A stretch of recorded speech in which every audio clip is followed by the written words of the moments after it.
A continuación, la Comisión Nacional Anticorrupción en el campo de batalla. Clasificación B, bajo supervisión de un adulto.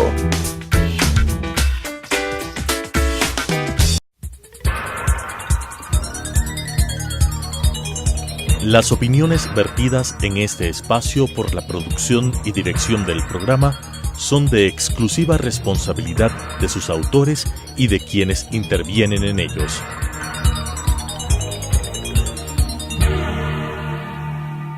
Telesucesos Canal 29 UHF presenta la Comisión Nacional Anticorrupción en el campo de batalla. De tanto ver triunfar nulidades, de tanto ver prosperar la deshonra, de tanto ver crecer la injusticia, de tanto ver agigantarse los poderes en manos de los malos, el hombre llega a desanimarse de la virtud, a reírse de la honra, a tener vergüenza de ser honesto. La Comisión Nacional Anticorrupción en el campo de batalla. Estimados televidentes, gracias por sintonizarnos. Este es un programa más de la Comisión Nacional Anticorrupción. Y en esta ocasión tenemos el agrado de presentar uno de nuestros invitados, que es el arquitecto Fernando Najas. Él es miembro de la colectividad de radio y televisión de esta ciudad y justamente esta invitación lo hacemos para tratar de este asunto embrollado que se llama la concesión de las frecuencias en este país. Simón. Es un gran placer, señor arquitecto, tenerle con nosotros. Canal 29, y que ese Canal 29 tiene más de 100 programas, de modo que es un canal cultural, comunitario y modelo para la ciudad de Quito, y por eso queremos hacer algunas preguntas pertinentes. Gracias, Simón, gracias, Antonio. Mira, la presencia de ustedes definitivamente da mucha presencia a todos nuestros programas y especialmente al que conducen ustedes.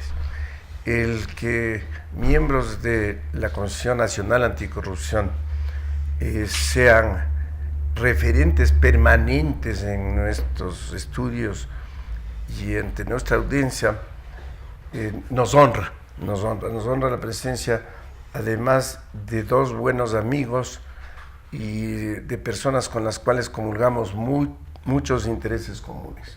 Gracias, Fernando. Mi primera pregunta sería referente al tan decantado nombre de el Fantasma González, que yo no sé si es que el temor que tienen es porque no se le ve o porque es muy poderoso. Así que, ¿quién es el Fantasma González? Bueno, me dice que a los fantasmas no se les ve, pero se les siente, eso, ¿no? Y yo creo que no solamente que se les siente, sino es un sentimiento pernicioso el que hemos tenido con respecto a la denominación del fantasma desde hace más de 20 años. El señor fantasma es un señor de nacionalidad guatemalteca que mexicana, vive en Miami. Mexicana, la esposa es guatemalteco, pero duerme con una señora guatemalteca. Bueno, eso ya por osmosis está bien. El que duerma tampoco Por favor, no le mejora las no condiciones. nos metamos en este asunto. No nos metamos.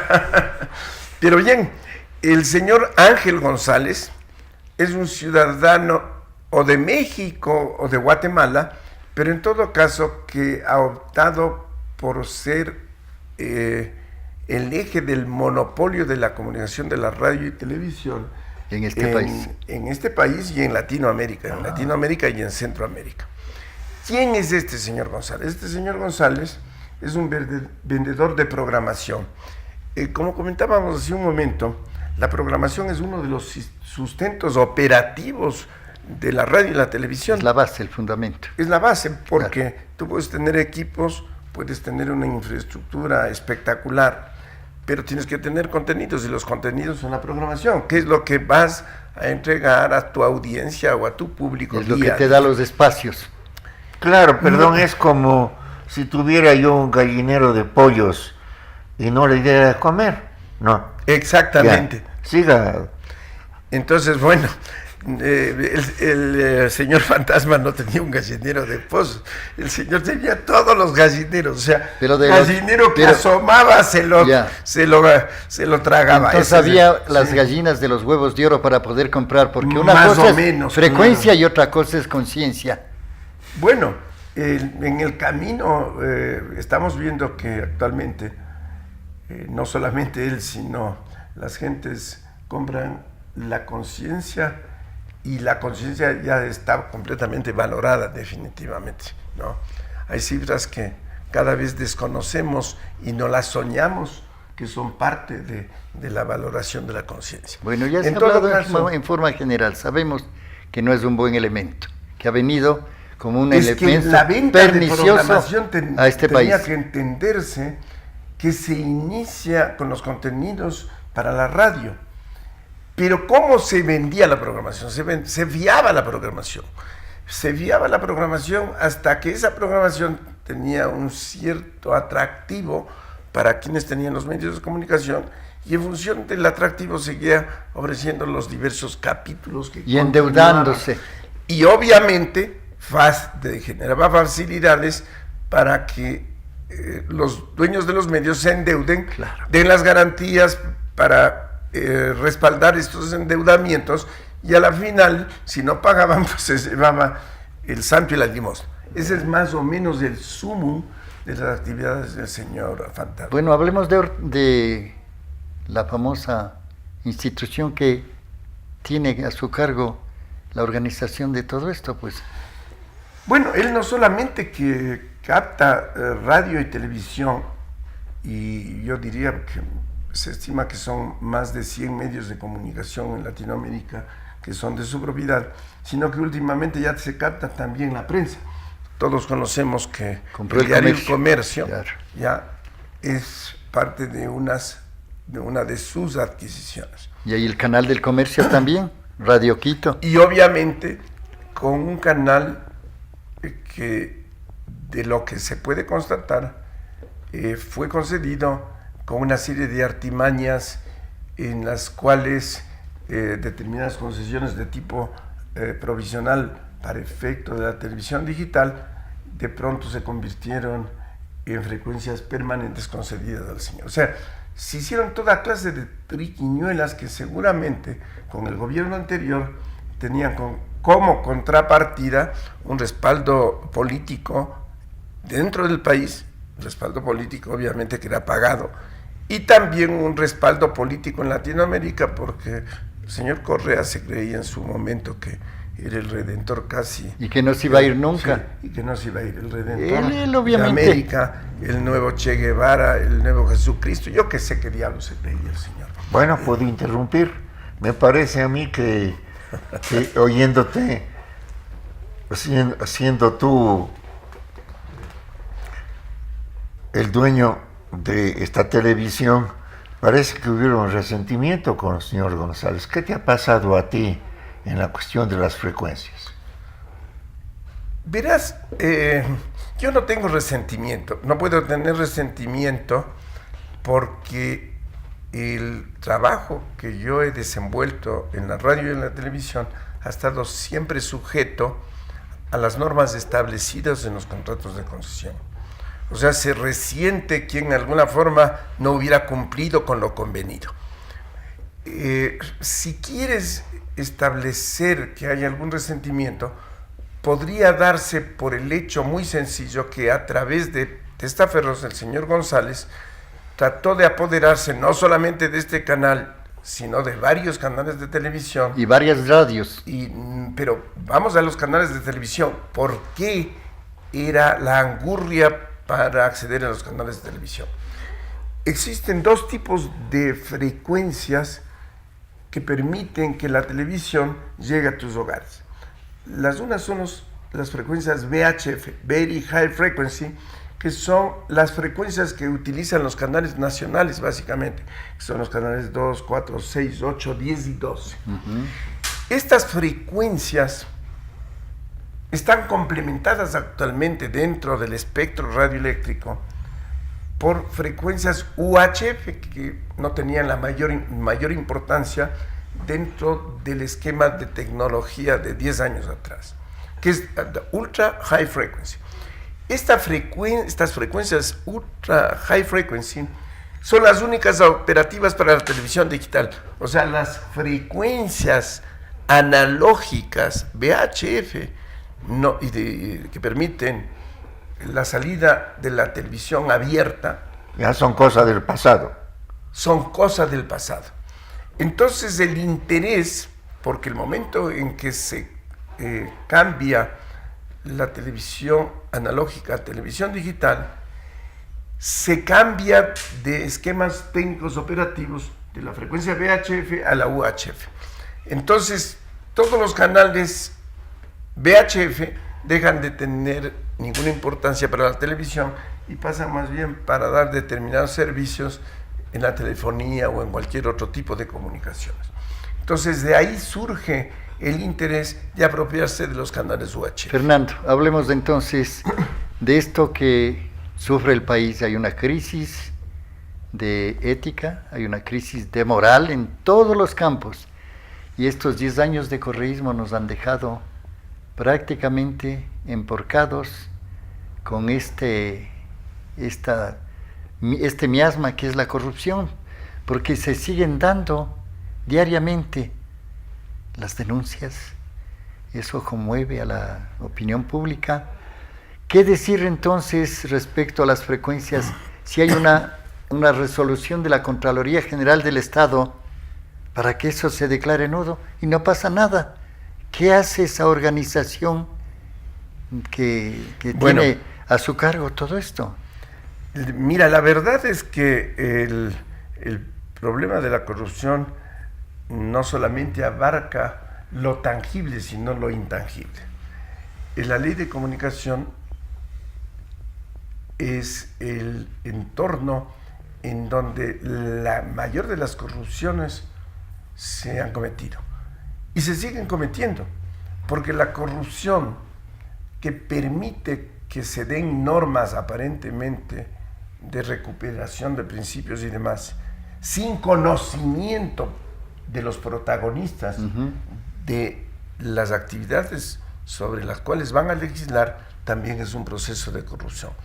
Entonces la cosa es tremendamente difícil. Yo creo que en alguna forma las decisiones de la Contraloría que se referían al famoso concurso de frecuencias y que disponía que tres grupos identificados, de 3 grupos identificados se reviertan las frecuencias, hasta el momento se han iniciado procesos de reversión solamente de 2 grupos y nos ha tocado el famoso fantasma. Entonces nos ponemos a pensar, la estructura de poder de los grandes medios ya está sobre la ley, está sobre los principios, está sobre las normas que deben primar para cualquier tipo de actividad. A veces nos ponemos a dudar de que esto suceda. O sea, existen medidas para los grandes, para los pequeños, para los humildes. Entonces, pero no para los grandes. La famosa equidad, los peces chiquitos, pero no los tiburones. Pues se ve para otro lado. ¿Qué hacer, Fernando? ¿Qué hacer? ¿Qué se debería hacer? Claro, porque eso de quejarnos nomás, ¿para qué? Yo comentaba hace un momento con Simón que en las reformas de la ley de comunicación deben haber reformas radicales, que los más de 200 artículos que contiene la ley, o 100 y pico de artículos que contiene la ley, se reduzcan a 10 mandamientos. Un decálogo. Como máximo. Y Simón, que es un hombre sabio, dijo que el primer mandamiento que debería existir en la ley de comunicación era, creo que es el 8º, no mentir. Claro. Entonces, mira, ya es un buen comienzo de lo que se debe hacer. Claro. Y yo no soy partidario de una ley de comunicación, porque si funcionara el Código Penal debidamente, ya pues un medio de comunicación puede ser inmoral, por ejemplo, calumniando o mintiendo. Y entonces eso está ya Tipificado. contemplado y tipificado. Sí, señor. No es verdad. Por eso el concepto de los 10 mandamientos que yo hacía referencia como un decálogo en la ley de comunicación, yo te diría que definitivamente ya están escritos, hay que aplicarlos nada Pero más. y si no se puede cumplir los 10 mandamientos, ¿podrán los cientos de artículos? ¿Se podrá? Es otra Exactamente, pregunta. es la pregunta, ¿no? Claro. Si los 10 mandamientos no son observados, ¿cómo se van a observar 100 y pico de artículos? ¿En dónde queda la resolución de la Contraloría? ¿Está en el aire? La resolución de la Que declara la nulidad de estos. curiosamente se dio hace más de 2 meses y era mandatoria con la educación que corresponde a una disposición de la Contraloría. Y a los 2 meses recién se comienza a interpretar y los pejes menores son ya justiciados. Pero los tiburones y las ballenas siguen nadando tranquilamente en el océano. Esa es más o menos la figura, ¿no? Así es don Simón Espinosa. Pero así es en todo, pues no, desde el principio de la humanidad hasta ahora. Pero para eso tenemos que unirnos, para criticar, para organizar, para reclamar. Es la única forma, ¿no es cierto? Comparemos, por ejemplo, con la monarquía absoluta. Tomamos el caso de Francia, de Luis XIV y de su preciosa esposa María Antonieta. Dueños de todo, ¿no? Dueños de todo. Pero la gente vivía el estado llano en la miseria, no tenían para comprar pan, para comer.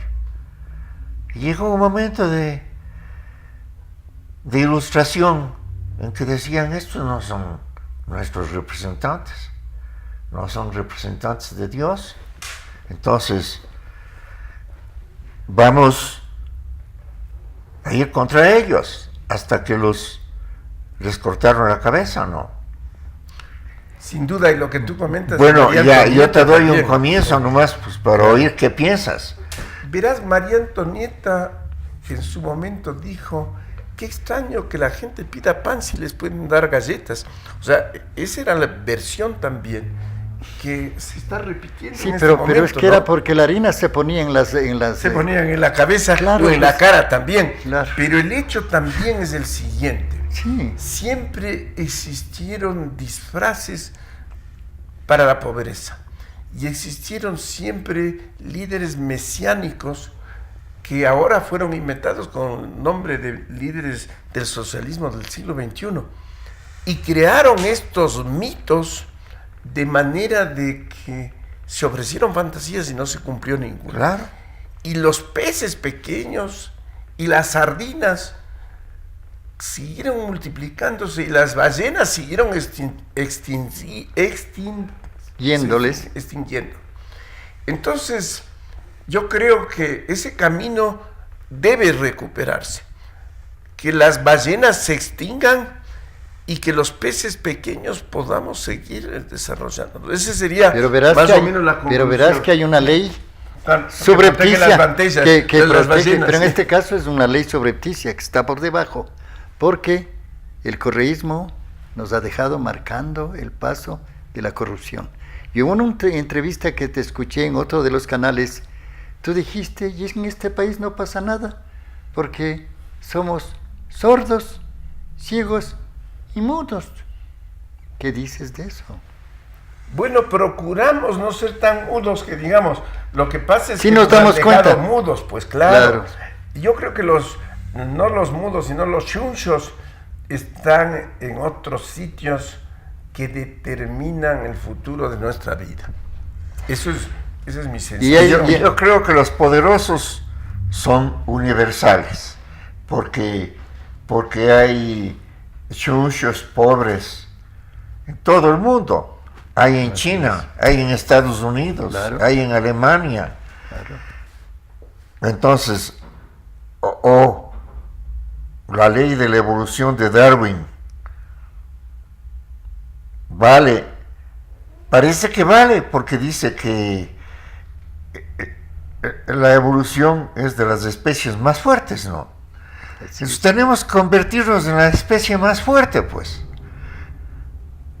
Sin duda, tenemos que hacerlo en función de adorar no a ídolos de barro, sino adorar principios de educación, La virtud. las virtudes, el entender cuáles son los mandamientos, que son normas generales de convivencia y de bien, convicción. y de convicción.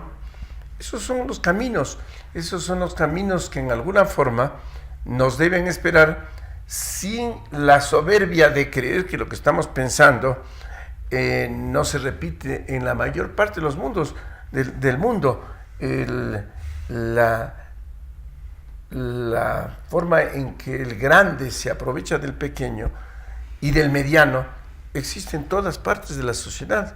Estamos viendo ahora que en Europa se acaba de descubrir un atraco gigantesco por parte de las empresas. Estamos hablando de atracos de sobre 60.000 o 70.000 millones de euros cometidos por las grandes empresas que en alguna forma disfrazaban la transferencia de las acciones para efecto de no pagar los debidos impuestos a la sociedad, al Estado. Al Estado. Entonces, mira, así como somos malos en el deporte, somos malos en los reality shows, también somos hasta malos, o no sé si hemos dejado de serlos en el tema de corrupción. O sea, las cifras que estamos viviendo y estamos conociendo son increíbles.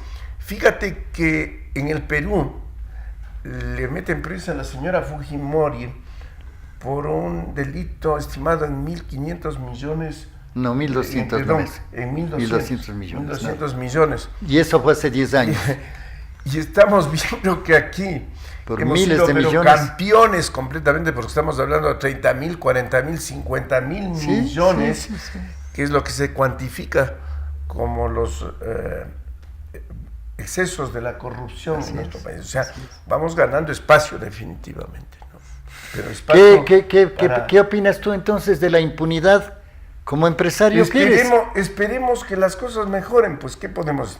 La voz nuestra, que sí existe en este momento, porque hasta hace un año hasta la finalización del correato, pues no teníamos ninguna opción de tener voz ni voto, ni nada. Ahora se están abriendo puertas que nos permiten expresar los dolores nuestros, los pecados que se fueron dando y que no podían ser develados en su momento porque estábamos colgados de los pulgares, ¿no? Pero yo creo que ante la pregunta de Antonio, vacilamos, ¿no? Porque realmente no sabemos qué hacer.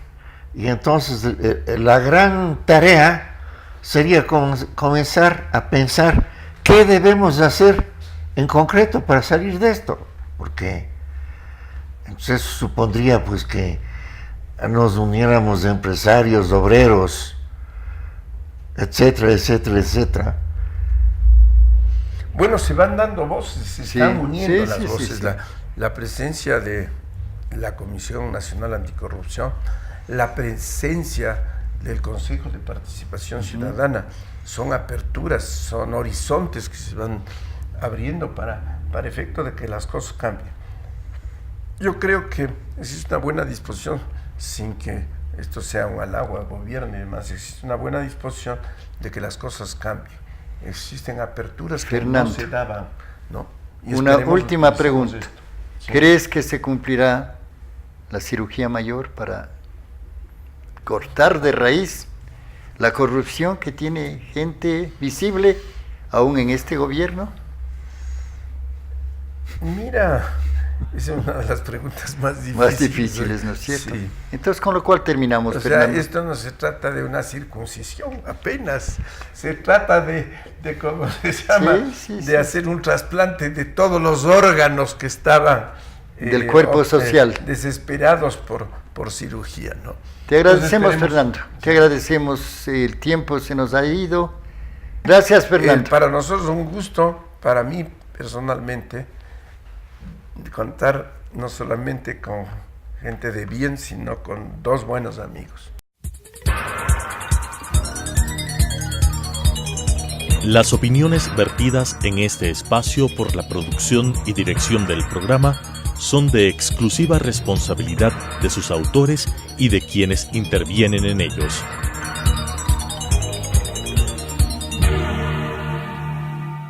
Telesucesos Canal 29 UHF presentó la Comisión Nacional Anticorrupción en el campo de batalla. De tanto ver triunfar nulidades, de tanto ver prosperar la deshonra, de tanto ver crecer la injusticia, de tanto ver agigantarse los poderes en manos de los malos, el hombre llega a desanimarse de la virtud, a reírse de la honra, a tener vergüenza de ser honesto. La Comisión Nacional Anticorrupción en el campo de batalla.